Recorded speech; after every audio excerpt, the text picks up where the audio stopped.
भगवान अपनी प्रकृति के द्वारा अवतार लेते हैं और तरह तरह की अलौकिक लीलाएं करते हैं। जैसे अग्नि स्वयं कुछ नहीं करती, उसकी प्रकाशिका शक्ति प्रकाश कर देती है, दाहिका शक्ति जला देती है। ऐसे ही भगवान स्वयं कुछ नहीं करते, उनकी दिव्य शक्ति ही सब काम कर देती है। शास्त्रों में आता है कि सीता जी कहती हैं, रावण को मारना आदि सब काम मैंने किया है, राम जी ने कुछ नहीं किया। जैसे मनुष्य और उसकी शक्ति ताकत है, ऐसे ही भगवान और उनकी शक्ति है। उस शक्ति को भगवान से अलग भी नहीं कह सकते और एक भी नहीं कह सकते। मनुष्य में जो शक्ति है उसे वह अपने से अलग करके नहीं दिखा सकता, इसलिए वह उससे अलग नहीं है।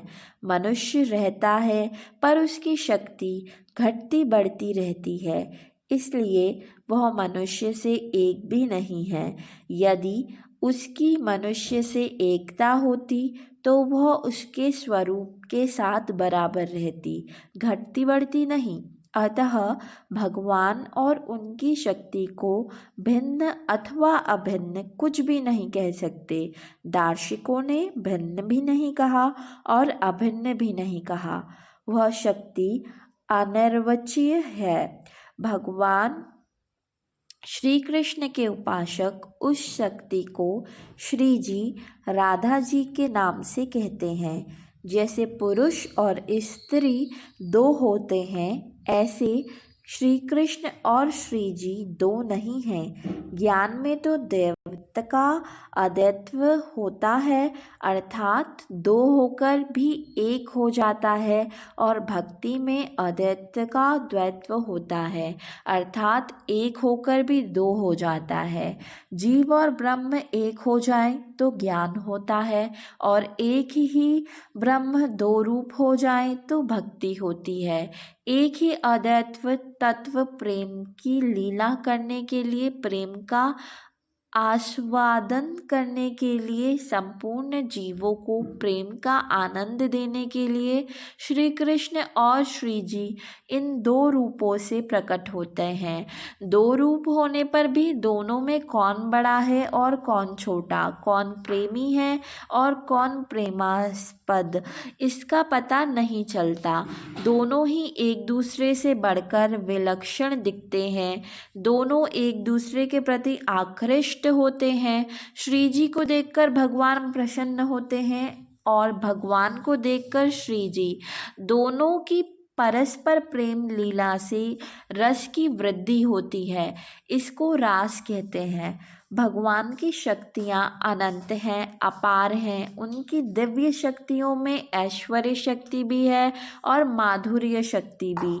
ऐश्वर्य शक्ति से भगवान ऐसे विचित्र और महान कार्य करते हैं जिनको दूसरा कोई कर ही नहीं सकता। ऐश्वर्य शक्ति के कारण उनमें जो महत्ता, विलक्षणता, अलौकिकता दिखती है वह उनके सिवाय और किसी में देखने सुनने में नहीं आती। माधुर्य शक्ति में भगवान अपने ऐश्वर्य को भूल जाते हैं। भगवान को भी मोहित करने वाली माधुर्य शक्ति में एक मधुरता, मिठास होती है, जिसके कारण भगवान बड़े मधुर और प्रिय लगते हैं। जब भगवान ग्वाल बालकों के साथ खेलते हैं तब माधुर्य शक्ति प्रकट रहती है। अगर उस समय ऐश्वर्य शक्ति प्रकट हो जाए तो सारा खेल बिगड़ जाए, ग्वाल बाल डर जाएं और भगवान के साथ खेल भी ना कर सकें। ऐसे ही भगवान कहीं मित्र रूप में, कहीं पुरुष रूप में और कहीं पति रूप से प्रकट हो जाते हैं, तो उस समय उनकी ऐश्वर्य शक्ति छिपी रहती है और माधुर्य शक्ति प्रकट रहती है। तात्पर्य है कि भगवान भक्तों के भावों के अनुसार उनको आनंद देने के लिए अपनी ऐश्वर्य शक्ति को छिपाकर माधुर्य शक्ति प्रकट कर देते हैं। जिस समय माधुर्य शक्ति प्रकट रहती है उस समय ऐश्वर्य शक्ति प्रकट नहीं होती, और जिस समय ऐश्वर्य शक्ति प्रकट होती है उस समय माधुर्य शक्ति प्रकट नहीं होती। ऐश्वर्य शक्ति केवल तभी प्रकट होती है जब माधुर्य भाव में कोई शंका पैदा हो जाए। जैसे माधुर्य शक्ति के प्रकट रहने पर भगवान श्री कृष्ण बछड़ों को ढूंढते हैं, परंतु बछड़े कहाँ गए, यह शंका पैदा होती है, ऐश्वर्य शक्ति प्रकट हो जाती है और भगवान तत्काल जान जाते हैं कि बछड़ों को ब्रह्मा जी ले गए हैं।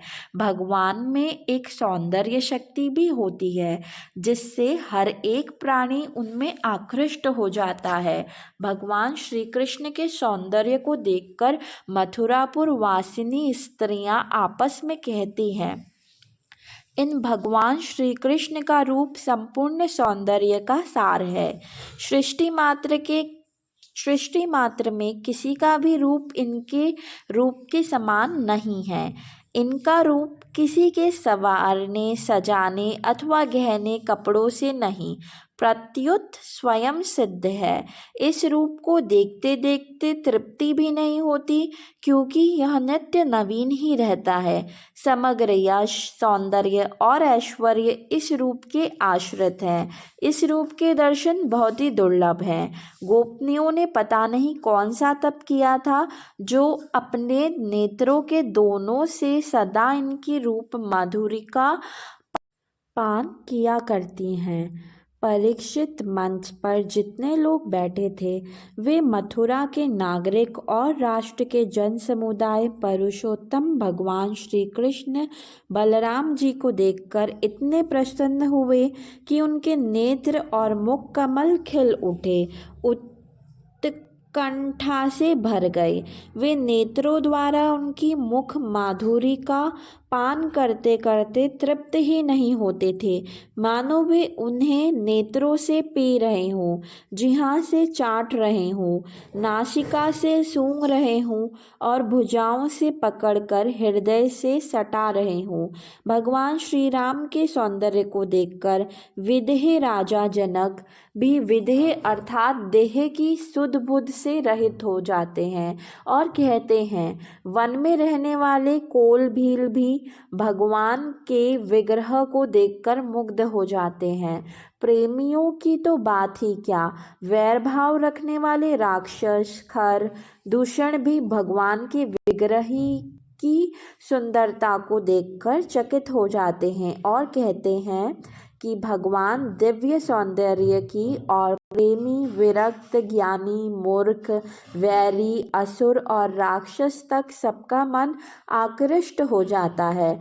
जो मनुष्य भगवान से विमुख रहते हैं उनके सामने भगवान अपनी योगामाया में छिपे रहते हैं और साधारण मनुष्य जैसे ही दिखते हैं। मनुष्य ज्यों-ज्यों भगवान के सम्मुख होता जाता है त्यों-त्यों भगवान उसके सामने प्रकट होते जाते हैं। इसी योग माया का आश्रय लेकर भगवान विचित्र विचित्र लीलाएं करते हैं। भगवत विमुख मूढ़ पुरुष के आगे दो पर्दे रहते हैं, एक तो उसकी मूढ़ता का और दूसरा भगवान की योग माया का। अपनी मूढ़ता रहने के कारण भगवान का प्रभाव साक्षात सामने प्रकट होने पर भी वह उसे समझ नहीं सकता। जैसे द्रौपदी का चीरहरण करने के लिए दुशासन अपना पूरा बल लगाता है, उसकी भुजाएं थक जाती हैं पर साड़ी का अंत नहीं होता। इस प्रकार भगवान ने सभा के भीतर अपना ऐश्वर्य साक्षात प्रकट कर दिया, परंतु अपनी मूढ़ता के कारण दुशासन, दुर्योधन, कर्ण आदि पर इस बात का कोई असर ही नहीं पड़ा कि द्रौपदी द्वारा भगवान को पुकारने मात्र से कितनी विलक्षणता प्रकट हो गई। एक स्त्री का चीरहरण भी नहीं कर सके तो और क्या कर सकते हैं। इस तरफ उनकी दृष्टि ही नहीं गई। भगवान का प्रभाव सामने देखते हुए भी वे उसे जान नहीं सके। यदि जीव अपनी मूढ़ता यानी अज्ञानता दूर कर दे तो उसे अपने स्वरूप का अथवा परमात्म का बोध हो जाता है, पर भगवान के दर्शन नहीं होते। भगवान के दर्शन तभी होते हैं जब भगवान अपने योग माया का पर्दा हटा देते हैं। अपना अज्ञान मिटाना तो जीव के हाथ की बात है, पर योग माया को दूर करना उसके हाथ की बात नहीं है।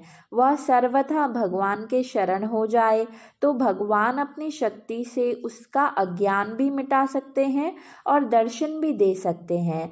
भगवान जितनी लीलाएं करते हैं सब योग माया का आश्रय लेकर ही करते हैं। इसी कारण उनकी लीला को देख सकते हैं, उसका अनुभव कर सकते हैं। यदि वे योग माया का आश्रय ना ले तो उनकी लीला को कोई देख ही नहीं सकता, उसका आस्वादन कोई